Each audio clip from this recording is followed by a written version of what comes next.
नमस्कार। 3 महीने से ज़्यादा हो गए हैं किसान आंदोलन के और किसान आंदोलन को लेकर के तमाम चीज़ें फैलती जा रही हैं। कभी कुछ कहा जाता है, कभी कुछ कहा जाता है। लेकिन 26 जनवरी के बाद से किसान आंदोलन के रूप में बदलाव आया है। किसान आंदोलन अब सिर्फ़ किसानों का आंदोलन नहीं रह गया बल्कि वो राजनीतिज्ञों का आंदोलन हो गया है। और अब उस जिस मंच पे जहाँ सिर्फ किसान हुआ करते थे, उस पे अब राजनीतिज्ञों ने अपनी पैठ जमा ली है और कई जगह ऐसा देखा गया। और तो और जो दूसरी श्रेणी के नेता बताए जाते थे, वो अब अगली श्रेणी के नेता हो गए और पंजाब और हरियाणा से आंदोलन हट करके उत्तर प्रदेश में आ गया है। और याद कीजिए वो ज़माना जब महेंद्र सिंह टिकैत का ज़माना हुआ करता था, तो अब पुनः जो टिकैत के ज़माने में हम फिर आ गए और राकेश टिकैत जो उनके लड़के हैं और किसान यूनियन के जो पहले प्रवक्ता हुआ करते थे, आज वो कर्ता-धर्ता हैं उसके पूरे। और उन्होंने अपने बयानों से अचंभित भी किया है, चकित भी किया है हमें। और जब हल की बात होती है, तो वो ये कहते हैं कि किसानों को पैसा गेहूँ-चावल का कितना मिलना चाहिए, तो वो कहते हैं कि 1 तोला गेहूँ बराबर 3 क्विंटल गेहूँ। यानी कि गेहूँ वो कह रहे हैं कि लगभग 17,000 क्विंटल मिलना चाहिए। ये एक बातचीत है जिसको कोई बहुत गंभीरता से नहीं लिया जाना चाहिए। लेकिन क्या आज की स्थिति में क्या है? क्या किसान थक गया है?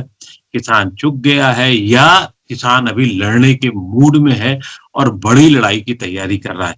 इन सब मामलों पे बातचीत करने के लिए हमारे साथ एक ऐसे शख्स हैं जो किसानों की ही नहीं समस्या को बल्कि देश की मूलभूत समस्याओं पे जिनका अलग अपना सोचना रहा है, अलग तरीके से इनके पास ज्ञान रहा है, इनके पास आंकड़े रहे हैं और विश्वव्यापी आंकड़ों से वो तुलना करते रहे हैं। बहुत-बहुत स्वागत है एनके सिंह जी आपका, जो आपने नवोदय टाइम्स पंजाब केसरी से बातचीत करने के लिए समय निकाला। और क्योंकि आपका जो सोचना रहा है किसान आंदोलन को लेकर के, वो दोनों तरफ से रहा है, एक तरफ़ा नहीं रहा है। ना ही आप किसानों के एकदम अंधभक्ति के रूप में होते हो और ना ही सरकार के आप किसी कदम को एकदम से समर्थन करते नज़र आते हैं। तो आज की स्थिति में क्या है? क्या किसान आंदोलन क्या दोराहे पर है या किसान आंदोलन किस स्थिति में है? एक नटशल में पहले तो यही जानना ज़रूरी होगा। और फिर ऐसे कुछ हम लोग सवाल रखेंगे जो शायद अभी भी आम आदमी के दिमाग में बहुत सारे तरीके से नहीं है उसके जवाब। जी, तो अभी किस हालत में है? किसान आंदोलन दोराहे पे है और सच पूछिए तो सरकार भी दोराहे पे है। अगर आप इसको गौर से देखें तो सरकार की भी वही सांप छछूंदर की गति है जो कि आंदोलन की है। लेकिन आंदोलन आमतौर पे ये माना जाता था कि किसान कमजोर वर्ग है, लिहाजा कोई बड़ा आंदोलन, लंबा आंदोलन, देशव्यापी आंदोलन नहीं हो सकता। और ये आम धारणा रही है भारत में किसानों को लेके। आप याद करें जब देवरिया में गोली चली थी, चीनी किसानों ने किया था। हमेशा कभी प्याज के किसान आंदोलन करते हैं, कभी आलू के किसान, कभी गन्ना के किसान, वेस्टर्न यूपी में गन्ना के किसान करते हैं। वो लोकेशन स्पेसिफिक आंदोलन हुआ करते थे। ये पहला आंदोलन है जो पैन इंडियन कैरेक्टर है। और ये पैन इंडियन बना कैसे? एक तो ये है, इन कानूनों में दरअसल अगर थोड़ी सी सेंसिटिविटी सरकार की होती तो गलतियां कोई बड़ी नहीं है बल्कि लाभ है। और ये मैं पुरजोर तरीके से कहना चाहता हूं कि लाभ इसके काफी हैं। लेकिन आप लाभ की जगह आज हुआ क्या है कि पूरा किसान नाराज है और इतना नाराज है कि देशव्यापी आंदोलन और पॉलिटिकल पार्टियों की मजबूरी है, उनको धक्के देके भी अगर मंच से निकाला जाए तो भी वो आएंगे। क्योंकि कल भविष्य उनको दिखाई दे रहा है कि जब चुनाव होंगे तो एक बड़ा फोर्स, जो प्रेशर ग्रुप कहते हैं डेमोक्रेसी में, एक बड़े प्रेशर ग्रुप के रूप में 68% किसान, जो देश की पॉपुलेशन का 68% है, वो आपका एक प्रेशर ग्रुप बन रहा है।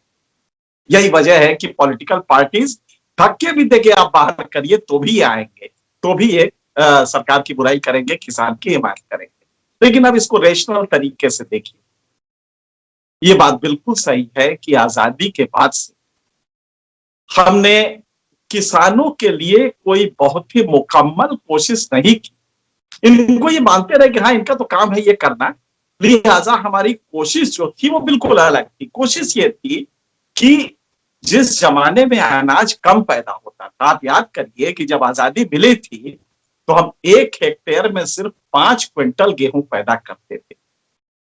आज करीब 35 से 40 क्विंटल करते हैं, और ये कम करके हम बता रहे हैं। अच्छी खेती अगर आप करते हैं तो ये 55 क्विंटल, पंजाब में 55 क्विंटल होता है। 5 क्विंटल से 55 क्विंटल, या औसत लेंगे तो 35 क्विंटल। आखिर ये हुआ कैसे? इसमें टेक्नोलॉजी का कमाल था। बीज आपका ड्वार्फ वैरायटी आई, बहुत सारी नई बीजें आई, और हाइब्रिड वैरायटी की वजह से फर्टिलाइजर इंट्रोड्यूस हुआ, और 1970 से ये टेक ऑफ करने लगा। ग्रीन रिवॉल्यूशन का फेज, जो कि नॉर्मल बोरलॉग के यहां आने के बाद 1963 में यह सिलसिला शुरू हुआ। 63 के बाद से हमने सीड्स नई क्वालिटी का लिया, और उसके बाद फर्टिलाइजर इंट्रोड्यूस किया, और टेक ऑफ कर गया। 7 गुना प्रोडक्शन बढ़ा। फिर भी किसान इस हालत में है क्यों? उसकी वजह यह है कि सिंचाई एक उदाहरण है। सिंचाई अगर आप नदियों से कराते हैं, नहरें निकालते हैं, तो भले 15 साल लगे, एक नहर को बनाने में 15 साल लगते हैं टेल एंड तक पानी जाने में, लेकिन सरकार की मियाद चूंकि 5 साल होती है, इसलिए कोई सरकार इस बात में इंटरेस्टेड नहीं थी कि हम सिंचाई के लिए नहरें निकालें। काहे कोई झंझट में पड़े, हमारा वोट तो 5 साल में होना है, वोटर तो हमें 5 साल में वोट देगा। लिहाजा वो वैसे प्रोजेक्ट लेते रहे जो 5 साल में जिसका रिजल्ट आए। सिंचाई का रिजल्ट 15 साल में आता। लिहाजा आप ताज्जुब करेंगे, आज भी भारत में सिंचाई सिर्फ 40% है, 42% टू बी मोर प्रिसाइज। क्या वजह है? अब सिंचाई न होने से हो क्या रहा है? उसको जमीन के अंदर से पानी निकालना पड़ रहा है, और वो पानी उसको महंगा इतना पड़ता है डीजल की वजह से कि उसकी हालत खराब हो जाती है। तो अगर 5 पानी देना है गेहूं में, तो वो 3 पानी देके छोड़ देता है, क्योंकि कॉस्ट नहीं आती। अगर आप ये सिंचाई रखते, उसको सस्ता सिंचाई मिलता, तो ये दिक्कत ना आती। तो एक तरफ आपने वहां नहीं, तो उसको मारा आपने इनपुट में, इनपुट कॉस्ट उसकी नहीं आपने कंट्रोल की। अब आउटपुट पे आते हैं। जब आपने ये कंट्रोल पे रखा था और एमएसपी शुरू किया था, तो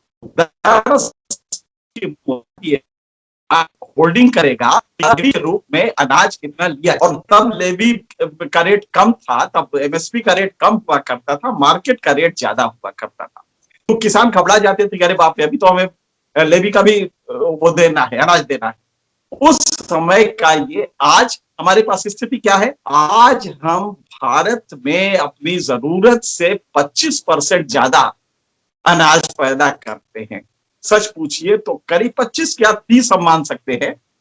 हमारे पास करीब 80-90 मिलियन टन ज्यादा पैदा हो रहा है। अब मुश्किल क्या है यहाँ पे? ये मैं जो बताने जा रहा हूं, शायद आज तक किसी ने नहीं इसको डिस्कस किया होगा। अनाज इफरात पैदा हो रहा है, लेकिन वो कॉस्टली है। हमारा गेहूं महंगा पड़ रहा है। हमारा गेहूं एक किसान को करीब 1600-1700 रुपए पड़ता है। ऑस्ट्रेलिया कहता है कि तुम्हारे घर में हम दे देंगे, तुम ले लो ना हमसे 1550 में। हमारी चीनी हमको महंगी पड़ रही है, और ब्राजील कह रहा है कि हम आपको 2600 रुपए दे देंगे, जबकि आपकी कॉस्ट आ रही 2700। तो इस इफरात होने का कोई मतलब नहीं है जब तक कि इस ओवर प्रोडक्शन को आप एक्सपोर्ट ना करें। एक्सपोर्ट के लिए जब आप जाते हैं तो मार्केट में आप खड़े नहीं हो पा रहे। दूध का उदाहरण लीजिए, हिंदुस्तान दुनिया में सबसे ज्यादा दूध पैदा करता है, इस वर्ष 190 मिलियन टन का है, लेकिन आपको फिर वही ढक के 3 पाक। दूध तो हमने खूब पैदा किया, लेकिन हमारे जो दूध की कॉस्ट आ रही है, अगर हम ड्राई के रूप में लेते हैं इसको, पाउडर के रूप में, तो हमारे दूध की जो कॉस्ट आ रही, उससे 35 रुपए किलो कम में न्यूजीलैंड देने को तैयार है हमें यहाँ पे। तो हमारी दूध की कॉस्ट भी महंगी है। आप कहें कि भाई सब्सिडी से सब्सिडी, एक बार तो आप कहते हैं कि सब्सिडी उनके यहाँ ज्यादा है, तो चलिए सरकार ही दे इसको सब्सिडी। क्या वाकई हमारी गाय, हमारी औसत गाय 2.5 लीटर दूध पर डे दे रही है, जबकि इंटरनेशनल एवरेज 12.5 लीटर का है? हमने नस्ल नहीं सुधारा, और ये किसकी जिम्मेदारी? ये नस्ल सुधारना सरकार की जिम्मेदारी। आप अगर अच्छा वो ले आए होते, सीमन ले आए होते अच्छे बुल का, तो चीजें बदल गई हो। किसान इतना कमजोर नहीं था, इतनी समझ उसको है। ग्रीन रिवॉल्यूशन उसी ने किया था, वर्ण संकर बीज उसने लिया था। तो आपने कभी कोशिश नहीं की कि दूध के लिए हम इसका नस्ल सुधारने की कोशिश करें, और कोशिश करें कि हमारे पास बछड़े न। अभी अभी राजनाथ सिंह ने इनॉग्रेट किया है पिछले साल पुणे में एक इंस्टीट्यूट, जो कि आप अगर चाहेंगे तो बछिया होगी, आप चाहेंगे तो बछड़ा होगा। हमारे यहाँ बछड़े की जरूरत नहीं है। और इस बीच में किया क्या आपने? गो हत्या के नाम पे जो एक उन्माद पैदा किया, लिहाजा अब मीट के लिए ये जानवर नहीं जा रहे, अब ये कट नहीं रहे, नहीं कट रहे, क्योंकि आप जैसे ही ट्रक लेके जाएंगे, कोई रोक लेगा, एक गए और रोक के आपको कहेगा देखिए बछड़ा लेके जा रहे काटने। लिहाजा आपका जो वो होता था, बीट होता था, वो नहीं जा रहा। बछड़े खेतों को बर्बाद कर रहे हैं किसान के, चिल्ला चिल्ला के किसान। लेकिन चूंकि धर्म आ जाता है, गौ माता आ जाती है, लिहाजा वो भी नहीं बोलता, और पूरी की पूरी नस्ल हमारे गायों की वो बछड़े खराब करते हैं। लेकिन इसका मतलब तो ये है कि वो किसानों को तो वो महंगा पड़ रहा है ना। अगर वो बछड़ों को रोक नहीं पा रहा है तो उसके लिए तो मुश्किल बढ़ रही है, उसकी लागत बढ़ रही है, उसके लिए आदमी रखना पड़ रहा है, और बहुत सारी चीजें हो रही है, उसकी दिक्कतें हैं। लेकिन क्या ये ऐसा नहीं लगता, आप भी इससे शायद सहमत होंगे, मुझे भी जितना पढ़ा लिखा या समझा है, कि किसानों की अनदेखी आजादी के बाद से लगातार चलती रही, और उसको जो उसका ड्यू था, जो चाहे अनाज के दाम को लेकर के हो, चाहे सब्सिडी को लेकर के हो।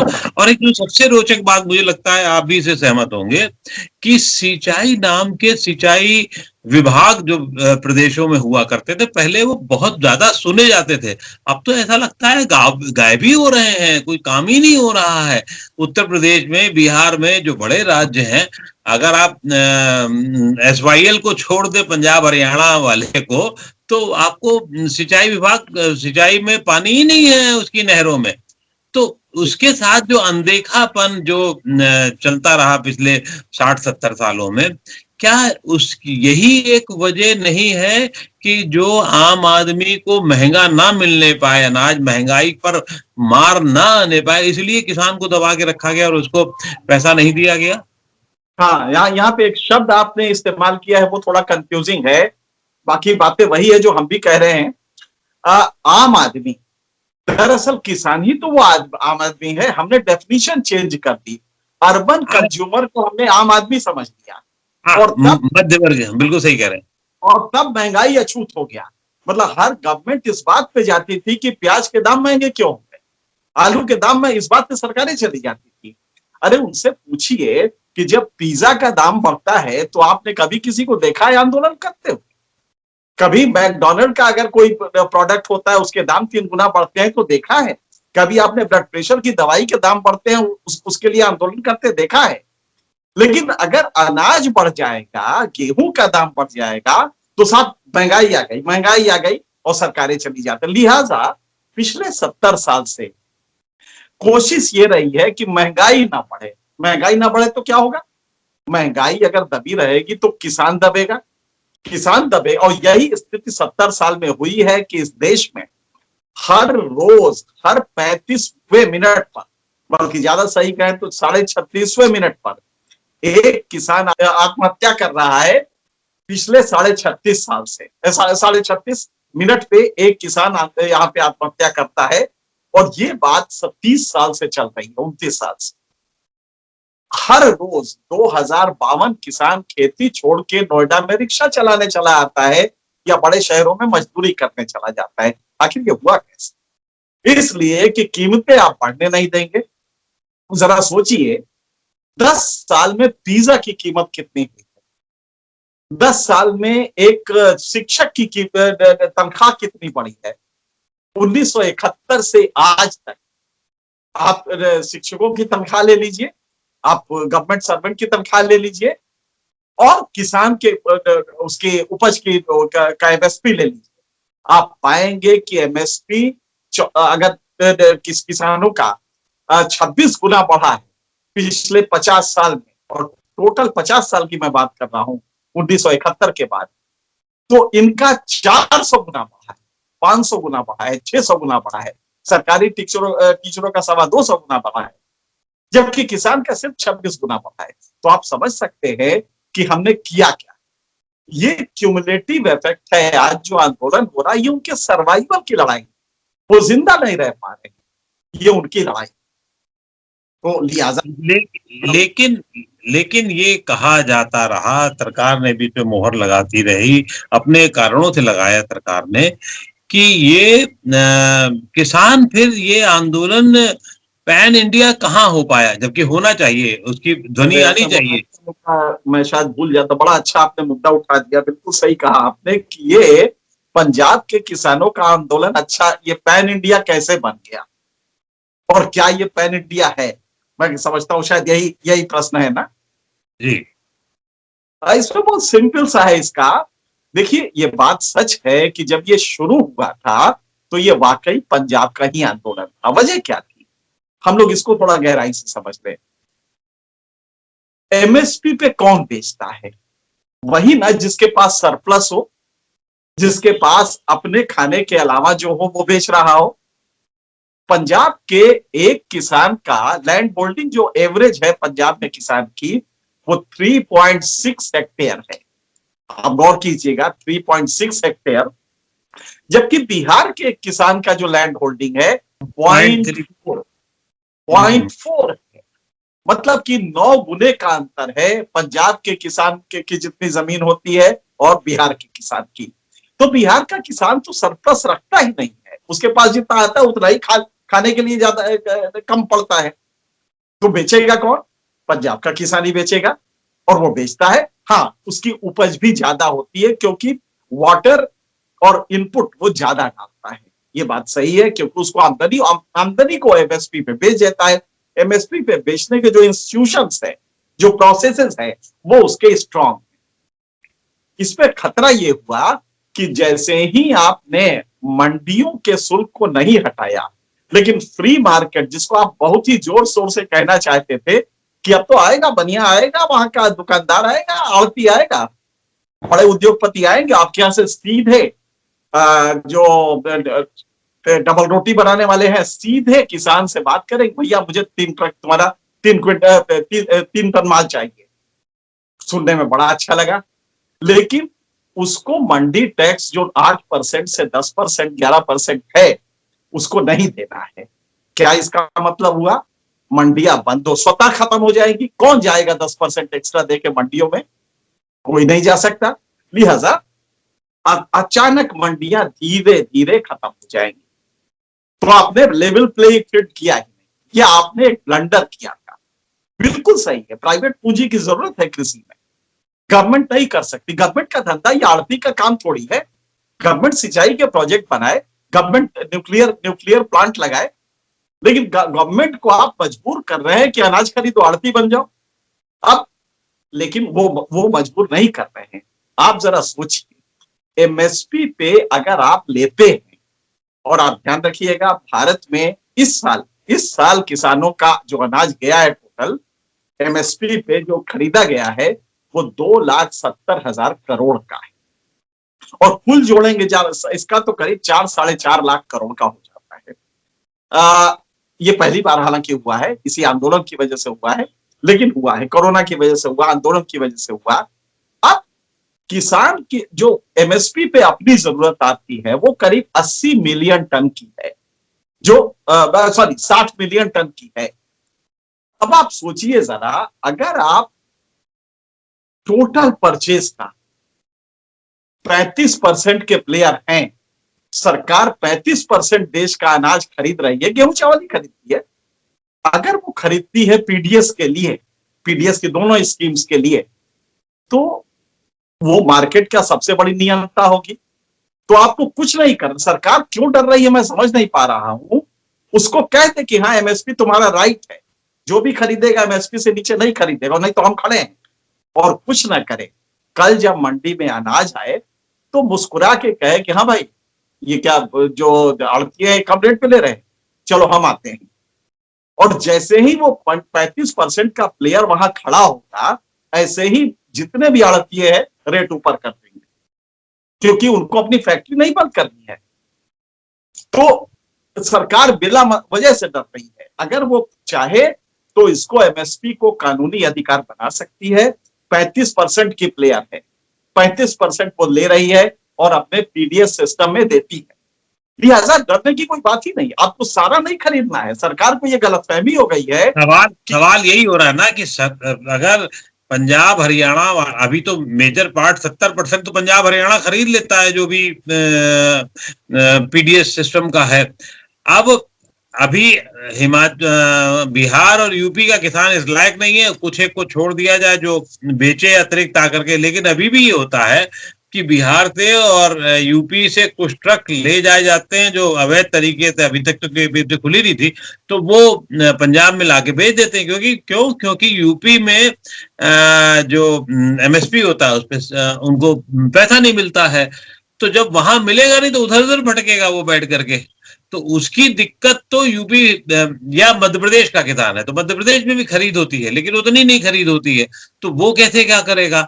तो अब अगर सभी लोग एमएसपी पे अगर बिक जाए तो सब, अगर बाध्यता हो जाएगी तो जिस डाटा आप जो दे रहे हैं 4 लाख करोड़ का, वो 8 साढ़े 8 लाख करोड़ हो जाएगा फिर, अगर खरीदना ही शुरू कर दिया जाए और पूरा खरीदा जाए।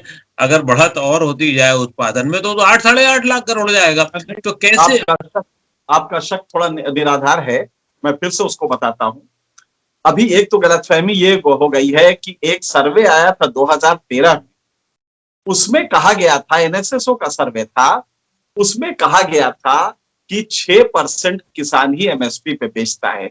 आज वो नहीं है, गलत है। 14% किसान अपना अनाज बेच रहा है, इसलिए 6% वाला आंकड़ा गलत है। दूसरा, जरा गौर कीजिएगा, एक तो आपको करेक्ट कर दे, मध्य प्रदेश का किसान नंबर अब की बार एमएसपी पे खरीद मध्य प्रदेश की टॉप पे हुई है। मध्य प्रदेश ने भारत में टॉप किया है, पहली बार पंजाब क्रॉस किया है। तो मध्य प्रदेश बहुत अच्छा कर रहा है। यूपी नहीं कर पा रहा। यूपी अपना काफी कम कर पाता है। यूपी का टोटल प्रोडक्शन करीब 60 मिलियन टन है, लेकिन एमएसपी थोड़ा कमजोर है।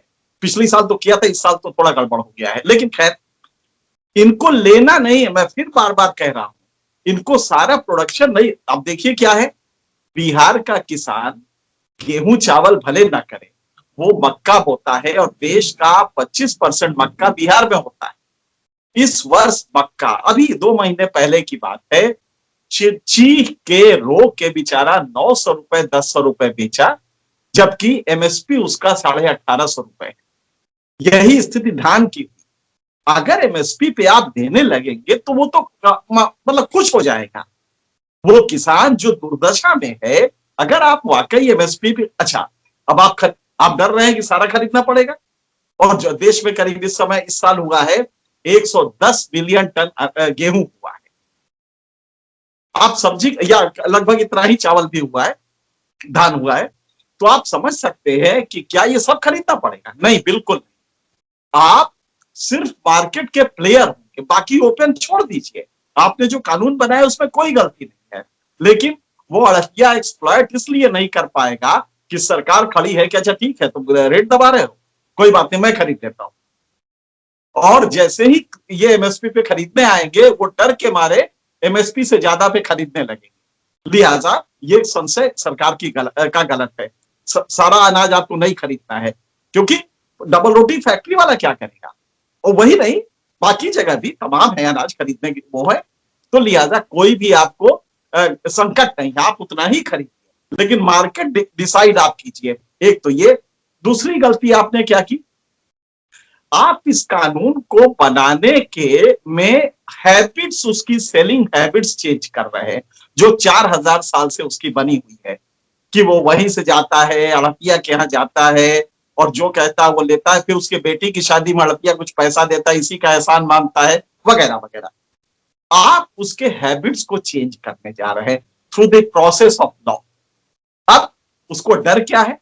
आपका पिछला इतिहास बहुत अच्छा नहीं रहा है।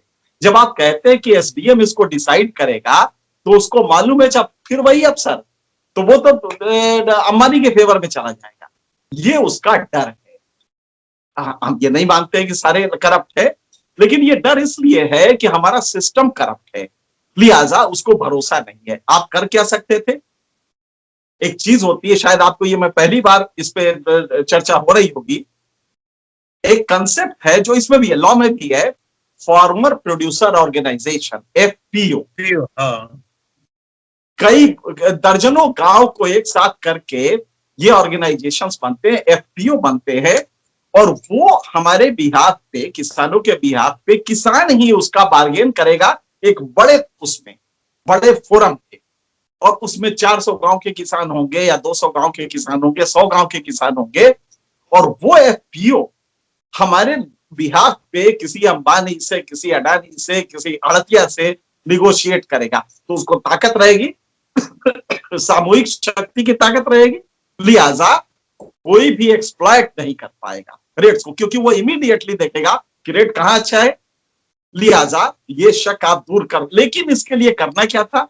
कम से कम 2 साल आप एफपीओ का कल्चर डेवलप करते, एफपीओ प्रोसेस को 2 साल के लिए इंट्रोड्यूस करते, और जबरदस्त इसको आंदोलन का स्वरूप देते कि नहीं, किसान अपना बार्गेन करेगा, आओ भाई अडानी अंबानी सब लोग आओ, ले जाओ, डबल रोटी वाली फैक्ट्रियां आए, ले जाए।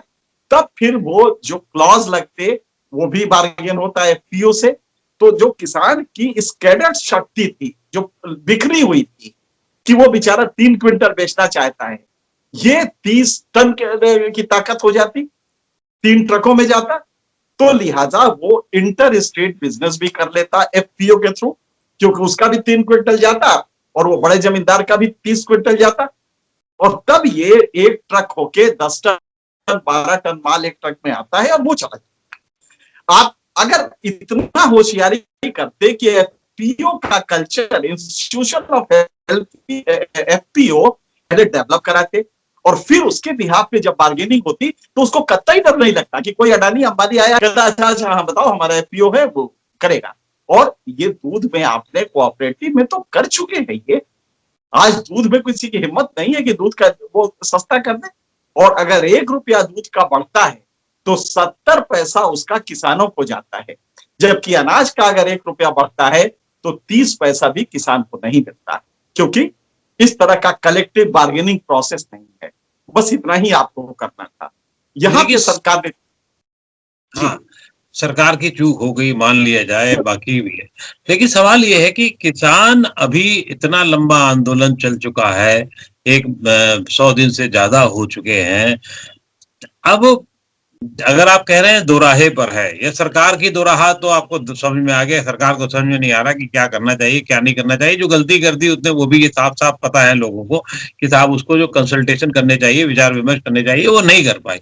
लेकिन किसान अभी दोराहे पे कैसे हो गया? वो तो आंदोलन अगर मजबूत था तो था, या सिर्फ 26 जनवरी की हरकतों की वजह से वो बदनाम हो गया, खराब हो गया, या ये कि टूट गया, क्या हुआ है वो? नहीं, कोई बदनामी नहीं हुई है। देखिए ऐसा है कि ये अर्बन मीडिया का एक क्रिएशन है कि 26 जनवरी पे बदनाम हो गया, और फिर इंटरनेशनल साजिश हो गई, कोई ग्रेटा थनबर्ग ने कुछ कर दिया। ये तमाशा जो किया है, टूल किट आ गया, ये सरकार के आईबी वगैरह का किया हुआ नाटक है। हम लोग पूरी जिंदगी यही किए हैं जर्नलिज्म में, देखें किस तरह के नाटक होते हैं। तो ये टूल किट वगैरह कुछ नहीं है। और बाद में आप देखेंगे कोर्ट कहेगा यार मजाक कर रहे हो। आपने देखा हाई कोर्ट ने कैसे डांटा? हाई कोर्ट ने कहा, वहीं से सुप्रीम कोर्ट ने कहा है कि क्या फालतू का? नहीं, हाई कोर्ट नहीं, हम लोग पहले दिन से कह रहे कि यार क्या मजाक कर रहे हो। ग्रेटा थनबर्ग को भारत में अजीब इंटरेस्ट हो गया 18 साल की बच्ची को, कि वो भारत के साजिश का शिकार हो गई है। इसलिए आप हकीकत समझे, ये अर्बन चोंचलेबाजी है। किसान जहां है वहीं है। तारीफ ये है कि ये कमजोर, हाँ आप तोड़ सकते थे अगर बिहार का किसान आंदोलन करता, उसकी ताकत नहीं है।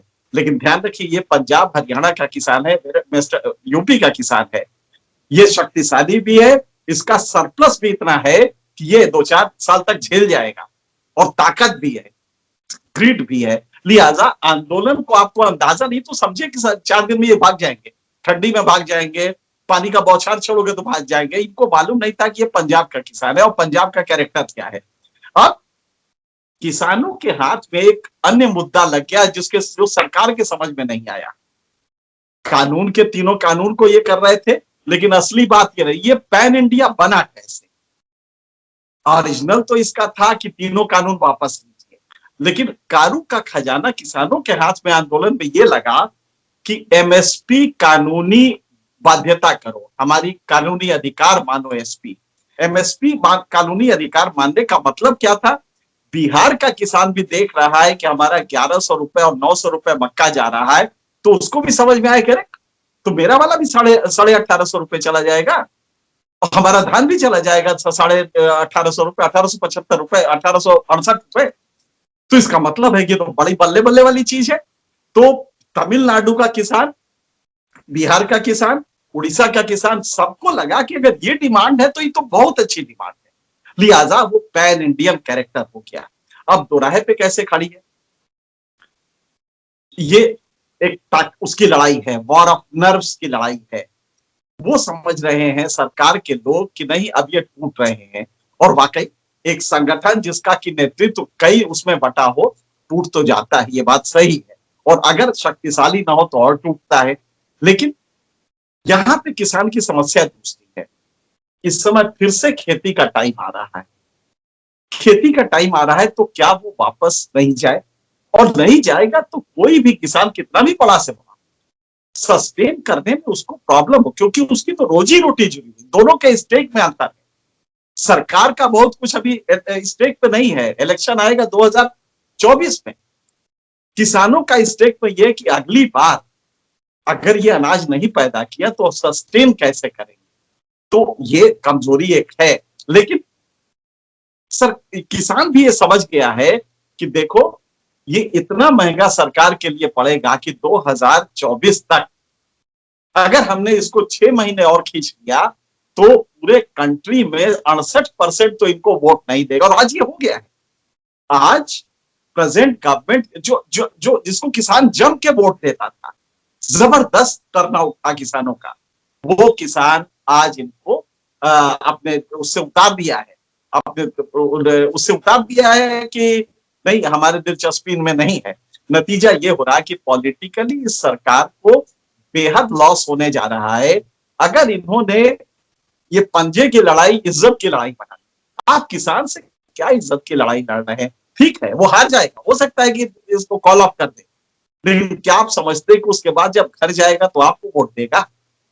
नहीं, वो गलतफहमी है आपकी। लिहाजा बहुत कॉस्टली पड़ेगा।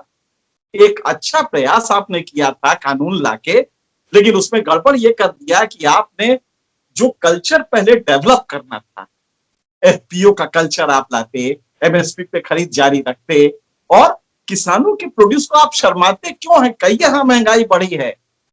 अगर पिज्जा महंगा हो सकता है तो गेहूं भी महंगा होगा, हमारी रोटी भी घर में थोड़ी महंगी पड़ेगी। लेकिन आप तब आप शर्माते हैं क्योंकि पॉलिटिकल कंसिडरेशन होता है। आप इस सोच को बदल। आज अगर आप 2500 रुपए देते हैं धान की कीमत, तो कयामत बर्पा नहीं होती। जब फार्मास्यूटिकल का प्रोडक्ट बढ़ता है, बच्चे की फीस बढ़ती है, कोई उफ नहीं करता। अगर उसकी कीमत बढ़ती है दवा की, तो आप कहीं आंदोलन नहीं करते।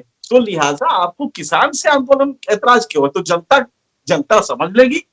और मुझे लगता है कि जनता समझ ही नहीं लेगी, बल्कि आने वाले दिनों में एक अच्छा मैसेज आएगा कि हमने रेट्स तो बढ़ाए लेकिन किसानों को मजबूत कर दिया है। और आप ध्यान रखिएगा कि अगर किसान के जेब में पैसा आता है तो जबरदस्त इकोनॉमिक डेवलपमेंट होगा, एमएसएमई सेक्टर होगा, क्योंकि किसान खरीदेगा, तेल साबुन खरीदेगा, बेटे की शादी में खर्च करे, शादी का खर्च का मतलब कि कंजम्पशन करेगा। लिहाजा आपका एमएसएमई सेक्टर बनेगा, एक चेन रिएक्शन होगा। तो आप गलती कर रहे हैं कि किसानों को दबा के महंगाई के नाम पे अपना पॉपुलैरिटी जो है अपनी, आप वो खत्म करें।